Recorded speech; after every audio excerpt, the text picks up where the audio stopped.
할렐루야. 사랑하고 축복합니다. 우리 옆에 계시면 한번 인사 나누시죠. 사랑하고 축복합니다.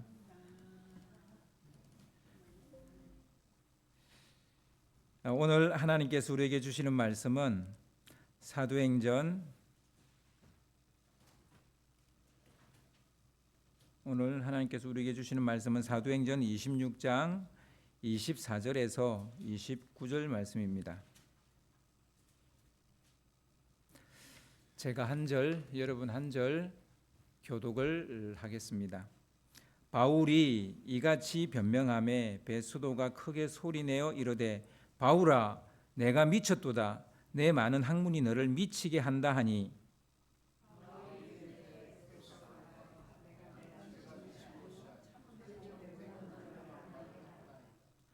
왕께서는 이 일을 아시기로 내가 왕께 담대히 말하노니 이 일에 하나라도 아시지 못함이 없는 줄 믿나이다.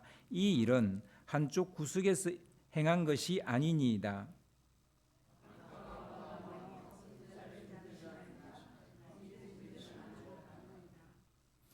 아그리뼈가 바울에게 이르되 내가 적은 말로 나를 권하여 그리스도인이 되게 하려 하는도다.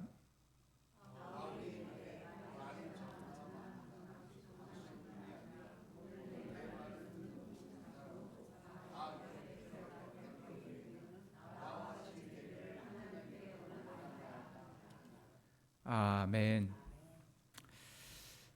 꺾이지 않는 마음, 이런 제목으로 같이 말씀을 나누겠습니다. 부끄러운 이야기인데요.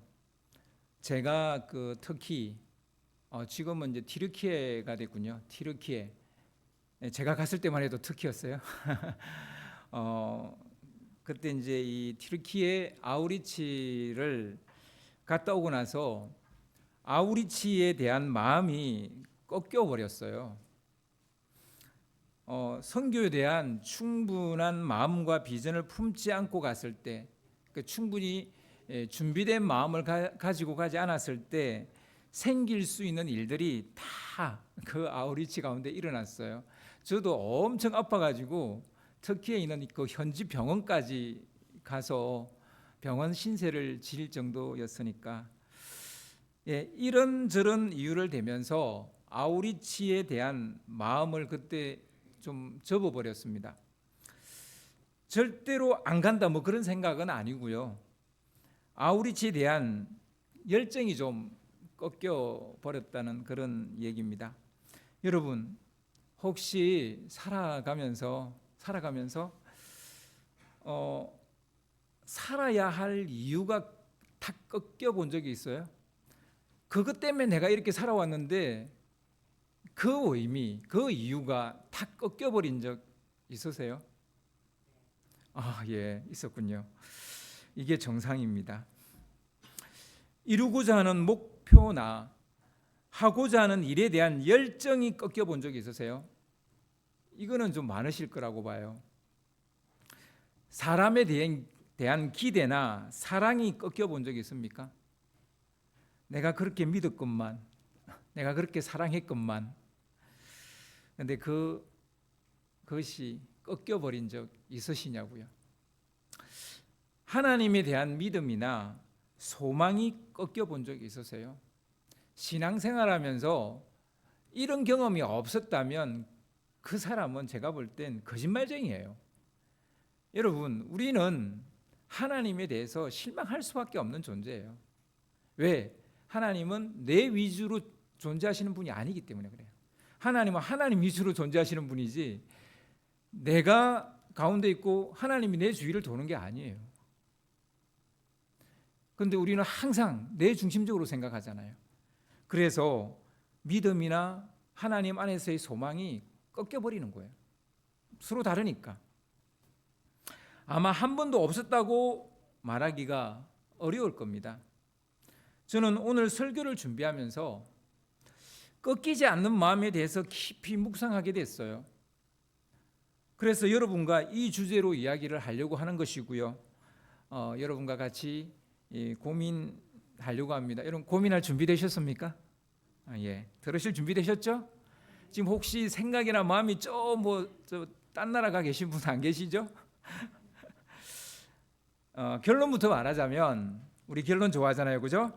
결론부터 말하자면 바울은 꺾일 수밖에 없는 현실적인 난제들 앞에서 꺾이지 않는 모습을 보여주었습니다. 이게 결론이에요. 어떤 식으로 보여줬냐, 그 얘기를 한번 해봅시다.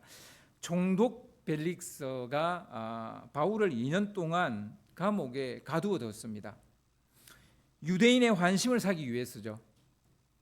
자신의 정치적 이속 때문에 법대로 판결을 내리지 않고 무기한 연기를 해버립니다. 선고를 빨리 해야 되는데 하지 않았던 것이죠. 결국 그가 자기의 임지를 옮기는 그 순간이 왔는데도 그때까지 바울을 감옥에 그대로 둔 거예요. 해도 너무했죠.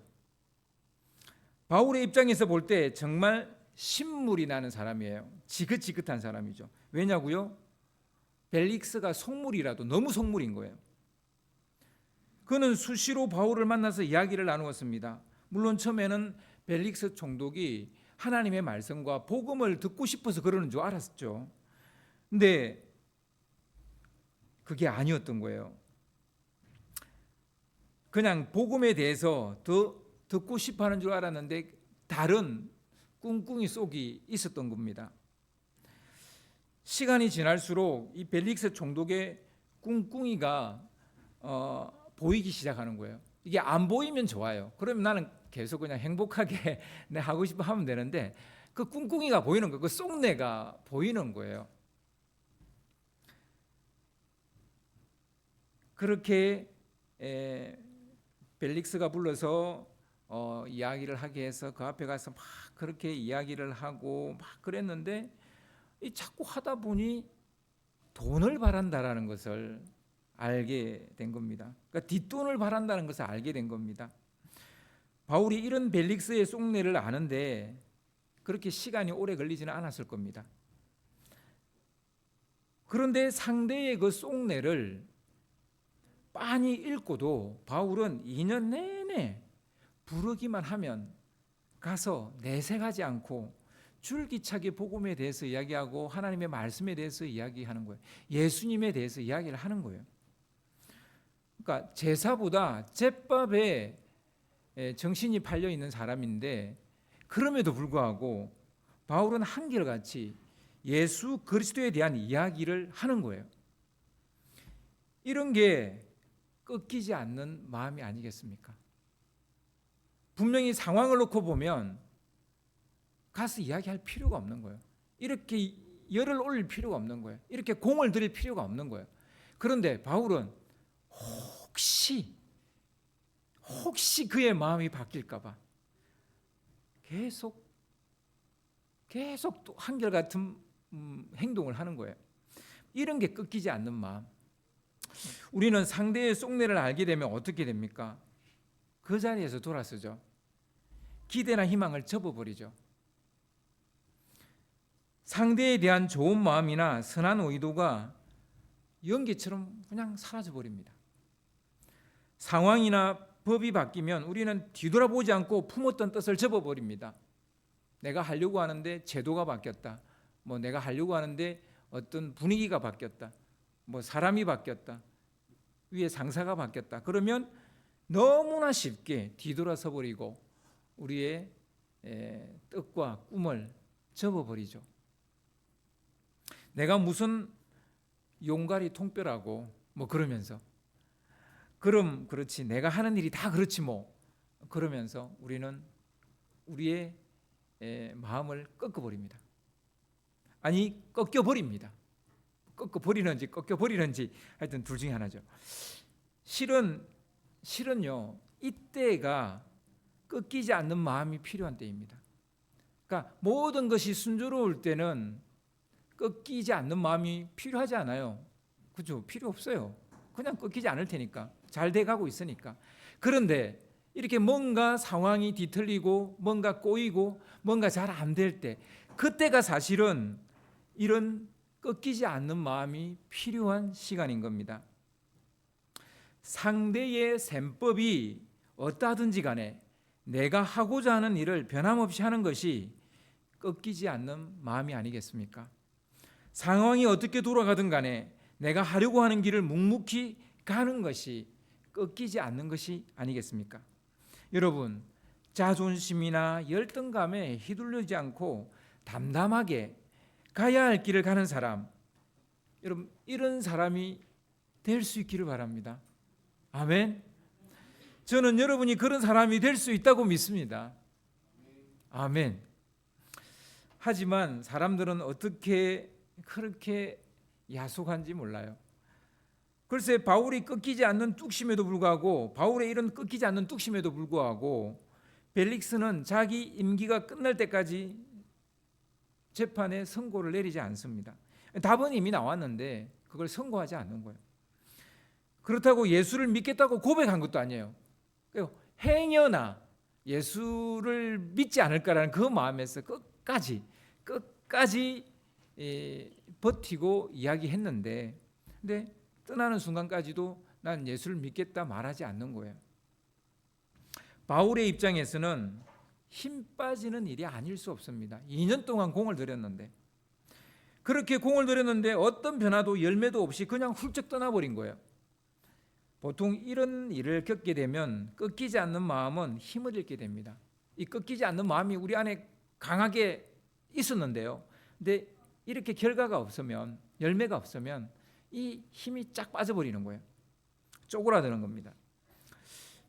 요셉이 감옥에 있을 때 술관원장의 꿈을 해몽해 주면서 복귀하면, 당신의 그 원래 자리로 복귀하면 자기를 꼭 기억해 달라 이렇게 이야기했죠. 그렇게 하겠다고 술관원장은 이야기해 놓고선 복귀하자마자 완전히 그냥 입을 싹 닦아버려요. 까마득하게 잊어버립니다. 솔직히 요셉은 자기 꿈 자랑하다가 형들한테 미움을 사서 죽을 뻔했잖아요. 그리고 그나마 다행인 것은 그 애굽의 노예로 팔려왔습니다. 그는 주인 보디발에게 월의를 지키려다가, 그리고 하나님 앞에서 지켜야 될 도리를 지키려다가 감옥에 갇힌 것도 억울한데, 간원장에게 좋은 일 해줬는데 여전히 감옥에 갇혀 있단 말이에요. 그러니까 자기 꿈 이야기하다가 다른 사람 꿈 해몽해 주다가 이런 계속 어려움을 당하고 있는데, 이 정도 되면 꿈을 해몽하는 게 좀 신물나지 않겠습니까? 이제 나 꿈 따위 해몽 안 해. 내가 꿈 해몽해가지고 좋은 거 하나도 없었어. 다 안 됐어. 저 같으면 이제 이따위 짓 안 해. 이런 짓 안 해. 이제 꿈 해몽 같은 거 안 해. 그럴 것 같아요. 근데요, 바로 왕의 꿈을 해몽해 주는 이 타이밍에, 바로 왕의 꿈을 해몽해 주는 게 뭐 그는 좋아하실지 모르겠지만 나한테는 아무 의미가 없기 때문에 무슨 의미가 있나, 그런 생각 들지 않았겠습니까? 그런 생각 들었겠죠. 그러나 요셉은 꺾이지 않는 마음으로 바로의 꿈을 가서 해몽을 해줍니다. 만약 그때 요셉의 마음이 꺾였다면, 이제 난 두 번 다시 꿈 같은 거 해몽 안 해줘, 이렇게 마음이 꺾였다면 요셉은 자기 꿈을 이루지 못했을 거예요. 자기 가족과 애굽 사람들의 그 기근의 문제를 해결해 주지 못했을 거예요. 더 나아가 하나님의 계획과 섭리를 이루지 못했을 것입니다. 여러분, 지금 당장 결과가 눈에 보이지 않는다 하더라도 우리가 꺾이지 않는 마음을 가져야 될 이유가 여기 있습니다. 다윗은 여러 번 사울 왕의 그 무차별 공격으로 죽을 뻔했어요. 뭐 창도 던지고 막, 결국 도망자 신세가 되었습니다. 얼마나 끈질기게 쫓아다니는지 뭐 진절머리가 날 정도로 쫓아다닙니다. 그런데요, 다윗은 사울 왕의 이 마음을 돌리려고 그를 죽일 기회가 두 번이나 찾아왔음에도 불구하고 죽이지 않았습니다. 다윗을 따르는 사람들이 이런 다윗을 이해하지 못했어요. 하지만 다윗은 끝까지 하나님께서 기름 부어 세운 왕을 죽일 수 없다는 이 마음을 꺾지 않습니다. 반대로 사울은 말로는 다윗을 칭찬합니다. 야, 뭐 네가 내 아들이다 그러고 막 그러면서 야, 너 대단하다 그러고 막 높이 평가합니다. 근데 돌아서고 나면 다윗을 죽이려고 또 다시 덤벼드는 거예요. 다윗의 선의에도 전혀 바뀌지 않는 거예요. 나는 계속 선의를 보이는데 상대가 계속 악의로 나에게 다가올 때 여러분 어떻게 하시겠어요? 여러분의 그 선의를 계속 지킬 수 있겠습니까? 힘들죠. 사울의 이런 요지부동을 볼 때 다윗은 얼마나 힘이 빠졌겠어요. 내가 뭐 저 사울 왕에게 잘해준들, 저를 살려준들 무슨 소용이 있겠나, 뭐 이런 생각 안 들겠습니까? 그러나 다윗은 꺾이지 않는 마음을 계속 이어갔더니 정말 꺾이지 않는 그 무엇을 이루어내게 됩니다. 그는 유다의 왕이 아니라 온 이스라엘의 왕으로까지 설 수 있게 됐습니다. 만약 그가 사울을 죽였다면 그는 온 이스라엘의 왕이 되지 못했을 겁니다. 왜냐하면 북쪽 여러 지파는 다 사울을 따랐기 때문이에요. 이제 새로운 총독이 부임해서 왔어요. 베스도죠. 누구나 새로운 사람이 오면 희망이 생기잖아요. 저 사람은 좀 다르겠지, 뭐 그런 희망 생기잖아요. 그런데 불사 베스도는 벨릭스의 복사판인 거예요. 그냥 사도행전 25장 9절을 좀 띄워주세요. 사도행전 25장 9절을 보면 그에게서 천편일률적인 정치인의 모습을 보게 됩니다. 정치인은 다 똑같은 거예요. 그러니까 천편일률적인 거예요. 다 자기 이속 챙기는 거예요. 그래서 읽어보면요, 베스도가 유대인의 마음을 얻고자 하여, 똑같죠? 벨릭스하고 똑같죠? 유대인의 마음을 얻고자 하여 바울들은 묻되 내가 예루살렘에 올라가서 이 사건에 대하여 내 앞에서 신문을 받으려느냐 묻죠. 베스도는 벨릭스로부터 바울 사건의 전모와 재판 자료를 다 이첩받았을 것입니다.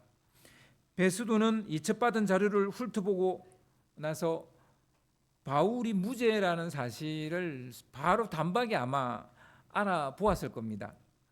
하지만 동시에 이 재판이 얼마나 민감한 사안인지도 한눈에 알아봤어요. 바울은 무죄가 맞습니다. 뭐 베스도가 딱 자료만 봐도 아는 거예요.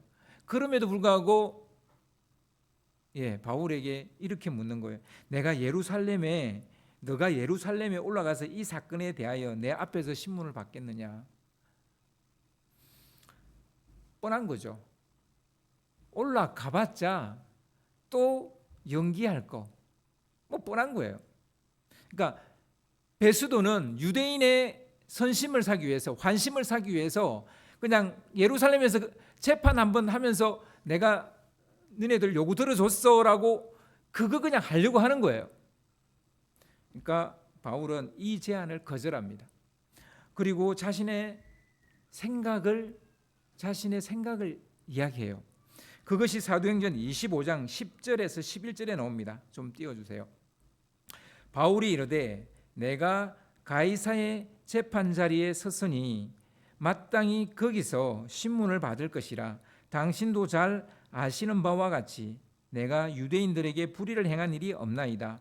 만일 내가 불의를 행하여 무슨 죽을 죄를 지었으면 죽기를 사양하지 아니할 것이나 만일 이 사람들이 나를 고발하는 것이 다 사실이 아니면 아무도 나를 그들에게 내줄 수 없나이다. 내가 가이사께 상소하노라 한대. 바로 이것이 꺾이지 않는 마음입니다. 바울은 더 이상 감옥에서 썩고 싶지도 않았을 것이고, 그리고 예루살렘으로 가는 것도 시간 낭비에 불과하다라는 것을 이미 눈치챘습니다. 그러니까 바울은 오래 자기가 품어왔던 그 마음, 그 생각, 그 비전을 이야기합니다. 나는 로마로 가겠다. 이게 바울이 품은 비전이잖아요. 그러니까 로마로 지금 갈 수 있는 방법이 뭐겠습니까? 이양 로마 법정에 섰으니까 그렇다면 내가 상소를 해서 황제 앞에 가서, 로마 황제 앞에 가서 내가 재판을 받겠다. 이렇게 이야기를 하는 겁니다. 지금 이런 상황은 자신의 오래된 포부를 펼칠 수 있는 절호의 기회가 되는 거죠. 이 또한 꺾이지 않는 마음입니다. 어떤 이는 죄수의 몸으로 가느니 차라리 안 가는 게 낫겠다, 뭐 이렇게 말할지 몰라요.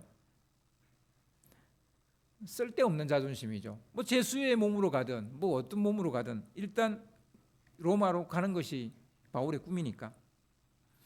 이런 것 때문에 목표나 꿈이 꺾인다면 그것이 바로 모질이가 아니겠습니까? 베스도는 배석자와 상의한 후에 바울을 가이사에게 보내기로 결정을 합니다. 이 결정은 바울의 꺾이지 않는 마음의 결과라고 볼 수 있습니다. 베스도는 바울을 가이사에게 보내려면 이제 그 제목을 구체적으로 이제 명시를 해야 되잖아요. 이제 황제에게 이첩을 하려면 이런 죄를 지었습니다라고 이렇게 이제 그 제 목록을 분명히 작성해서 보내야 되잖아요.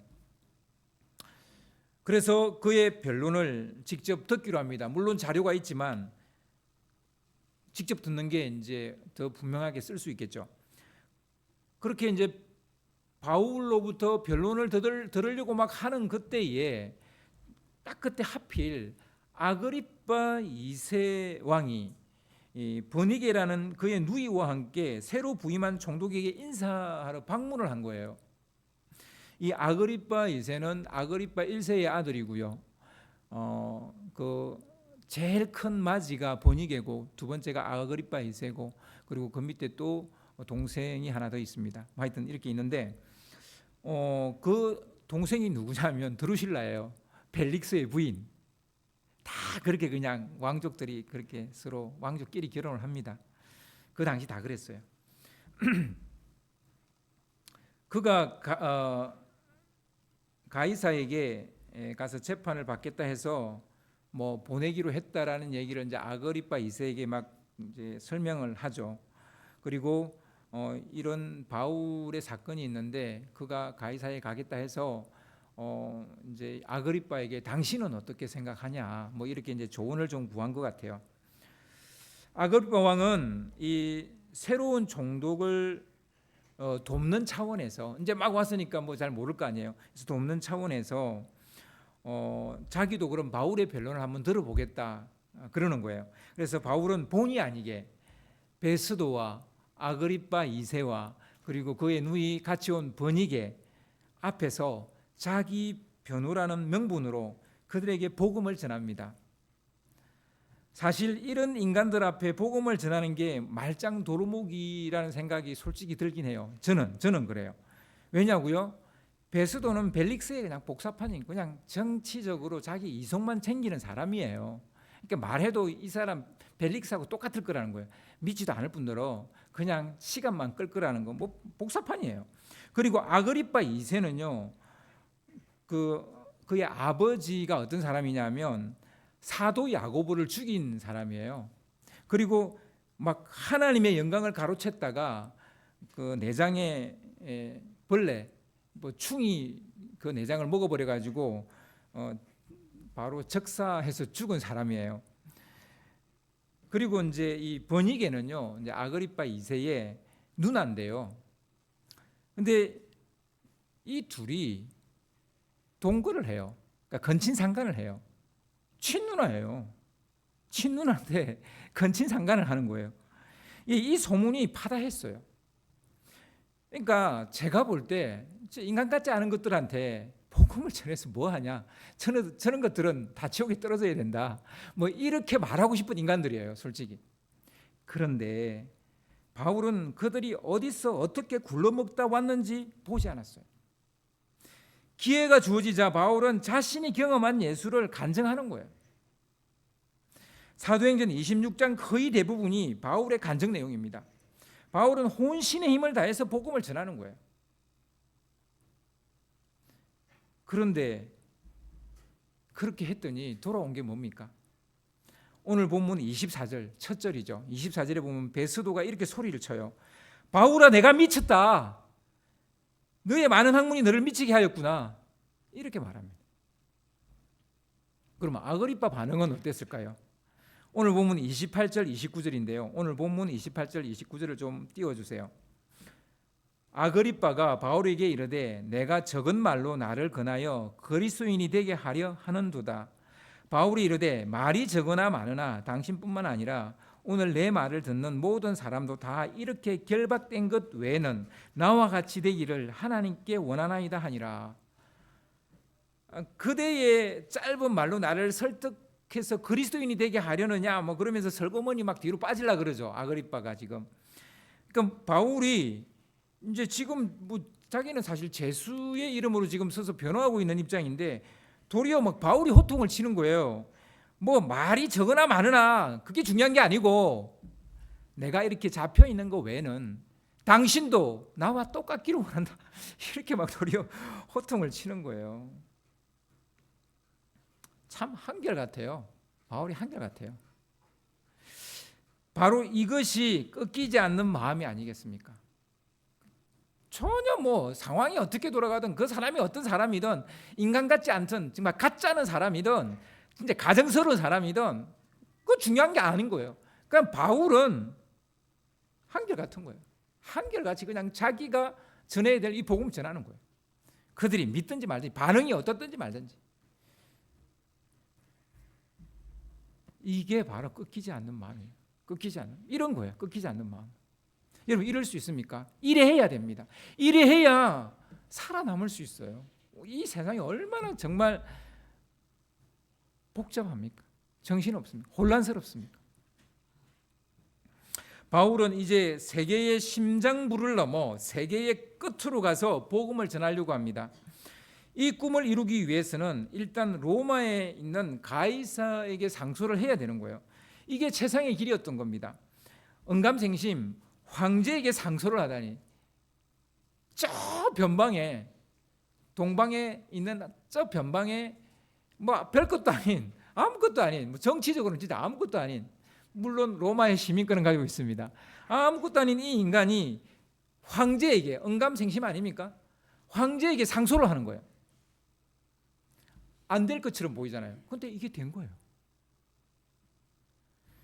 이 방법 외에 바울이 로마의 황제를 만날 수 있는 길이 없으니까요. 그렇게 밀어붙였는데 그게 된 거예요. 이 꺾이지 않는 마음을 가지고 있는 사람의 특징이죠. 그 당시 로마 황제는 누구였을까요?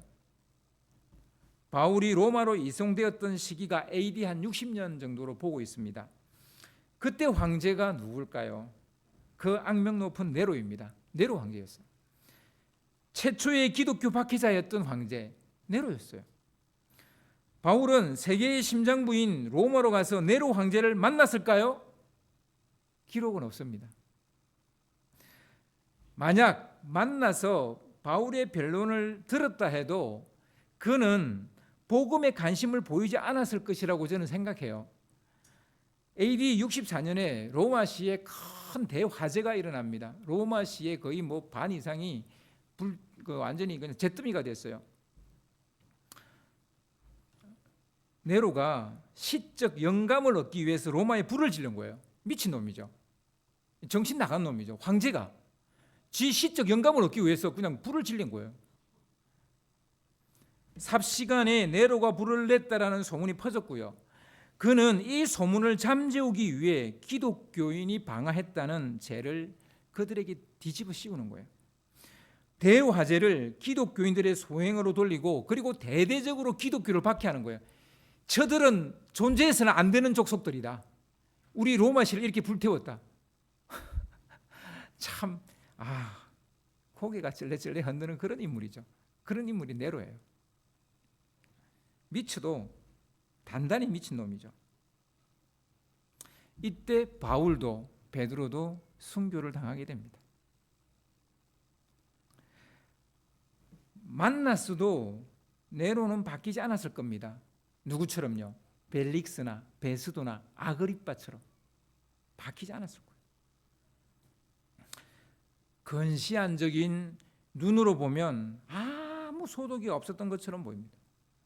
바울이 그렇게 2년, 4년 했는데 뭐 달라지는 게 없는. 아니 예수님께서 말씀하신 거잖아요. 이방인의 그 왕들에게 지도자들한테 가서 내가 복음을 전할 것이다. 그대로 했는데 아무도 안 달라지고 아무도 믿는 사람이 없는 거예요. 그런데 근시안적인 눈으로 보면 진짜 아무 소득이 없는 것처럼 보입니다. 그러나 조금 멀리 내다보면 꺾이지 않는 바울의 마음이 로마 제국을 뒤집었다는 사실을 우리는 알게 됩니다. 이후, 그러니까 AD 64년 이후 정확하게 249년 후에, 그러니까 이 로마의 대화재가 일어나고 바울이 죽은 그 이후 정확하게 249년 후에 콘스탄틴 황제가 예수를 믿습니다. 황제가요. 드디어 황제가 예수를 믿었고 그 황제가 기독교를 일반적인 종교로, 정식 종교로 공인을 합니다. 물론 아직까지 국교로 하지는 않습니다만 정식 종교로 공인을 합니다. 이 말은 이제 더 이상 박해는 없다는 얘기가 되죠. 그리고 바울은 지금 그걸 알아요, 몰라요? 모르죠. 그는 그냥 로마에서 형장의 이슬로 사라졌습니다.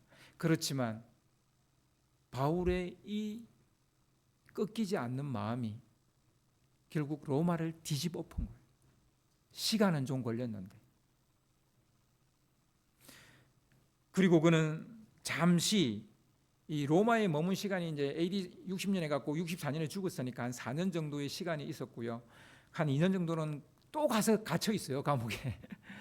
그리고 나머지 2년은 스페인을 잠시 다녀왔어요.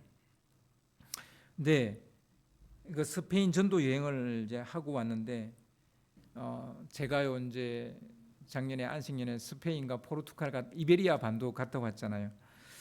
근데요 스페인과 포르투갈을 둘러보면서 어디를 가도 교회가 없는 곳이 없는 거예요. 그리고 교회가 다 어떻게 그렇게 또 큰지 정말 놀랐습니다. 그리고 교회 종소리가 매 시간마다 울려 퍼지는 거예요. 시간마다 이게 몇 시다라는 걸 종으로 울려요. 이슬람 국가에 가면 아잔 소리가 있어요. 이제 기도 시간 하루에 뭐 5번인가요? 기도 시간만 되면 이 아잔 소리가 에에에 하고 울려 퍼져요. 예. 근데요, 유럽은요 교회 종소리가 시간마다 울려요. 참 너무 듣기가 좋은 거예요. 제가 어릴 때 우리 교회, 제가 살던 동네에 교회가 하나 있었어요. 뭐 그때는 제가 예수 안 믿었던 때인데 주일 아침이면 꼭 이 소리가 들렸어요. 방송 소리가 들렸어요. 뭐 찬송가를 이렇게 틀어놨어요. 그럼 이제 교회 올 시간이다 이거 알리는 거죠. 근데 동네 사람들은 아무도 그거에 대해서 가타부타하지 않았어요. 근데 지금은 그럴 수 없는 시대가 됐다는 게 너무 안타깝습니다. 그런데요, 유럽은 시간마다 교회들이 종을 울려요. 근데 교회가 가까이 있어요. 그러다 보니까 이 교회 저 교회 다 종을 울리니까 조금 정신은 없어요. 그런데요, 너무 듣기 좋아요. 내가 기독교인이라서 그렇겠죠. 너무 듣기 좋은 거예요.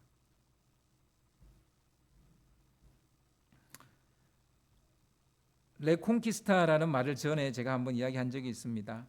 이베리아 반도에 있는 국가들이 이슬람에 의해서 이제 이렇게 정복됐잖아요. 그래가지고 한 700년에서 한 800년 정도 이슬람이 그 이베리아 반도를 지배하고 있었어요. 그런데 이제 저 북쪽 끄트머리로 쫓겨난 이제 기독교 이 세력이 다시 국토 회복 운동을 일으키는 것, 신앙 회복 운동을 일으키는 것, 이것이 레콩키스타입니다. 그들이 781년을 싸웁니다. 너무나 긴 시간 동안 싸워요. 그러니까 711년에 그 싸움을 시작해서 1492년에 그라나다의 나스르 왕조의 항복을 받아내므로써 이 레콩키스타가 끝이 납니다. 꺾이지 않는 그들의 마음의 결과가 그 땅의 회복이었어요. 780년 동안 꺾이지 않는 거예요. 끊임없이 싸워서 다시 그 땅을 기독교의 나라로 만들어가는 겁니다. 땅만 회복했을까요? 신앙만 회복했을까요? 아닙니다. 놀라운 일이 벌어졌어요.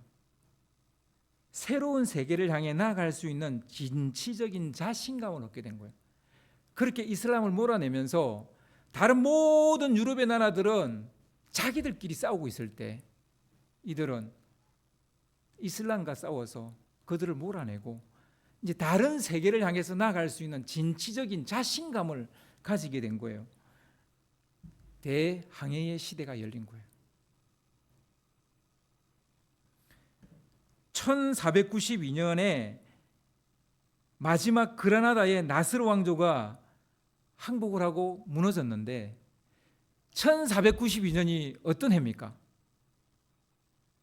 여러분 옷에 보면 1492 적혀져 있는 옷 많이 안 봤어요? 봤죠? 이게 무슨 해일까요? 콜럼버스가 아메리카 대륙을 발견한 해입니다. 예. 어느 나라가 이것을 주도했을까요? 포르투갈과 스페인이요. 이베리아 반도에 있는. 그들은 이 이슬람을 몰아내면서 어떤 자신감을 얻었냐면 이 대서양을 건너가면 또 새로운 나라가 있을 거다. 그런 생각을 할 수 있었던 거예요. 꺾이지 않는 마음은 이루고자 하는 목표만 성취하는 게 아니에요. 그 이상의 것을 얻게 합니다. 그래서 우리가 꺾이지 않는 마음을 가져야 됩니다. 요셉은 애굽의 총리가 되고 다윗은 온 이스라엘의 왕이 됐어요. 꺾이지 않는 마음을 가졌을 때 그렇게 된 거예요. 스페인과 포르투갈은 국토와 신앙의 회복뿐만 아니라 대항해 시대의 선두 국가가 될 수 있었습니다. 그 바울의 꺾이지 않는 마음은 결국 로마 제국을 삼켰고 유럽을 기독교 대륙으로 만들어 버렸던 것입니다. 지금 당장 손에 잡히는 것이 없다 해도, 당장 어떤 결과나 열매가 없다 해도 꺾이지 않는 마음은 살아나야 되는 거예요. 여러분이 꺾이지 않는 마음을 가지고 있다면 그것이 여러분 자녀들에게 나타날지 자녀 손에게 나타날지 우리는 몰라요. 그러나 반드시 나타날 겁니다. 아브라함을 보세요. 꺾이지 않는 마음을 가지고 있으니까 그 후손들이 결국은 그 땅을 차지하는 거예요. 시간은 걸리죠. 그러나 그 땅을 차지하는 거예요. 오늘은 특별히 어떤 상황 속에서도 꺾이지 않는 예배자의 마음을 노래하는 복음송을 마지막으로 부르려고 합니다. 예, 앞으로 나오세요.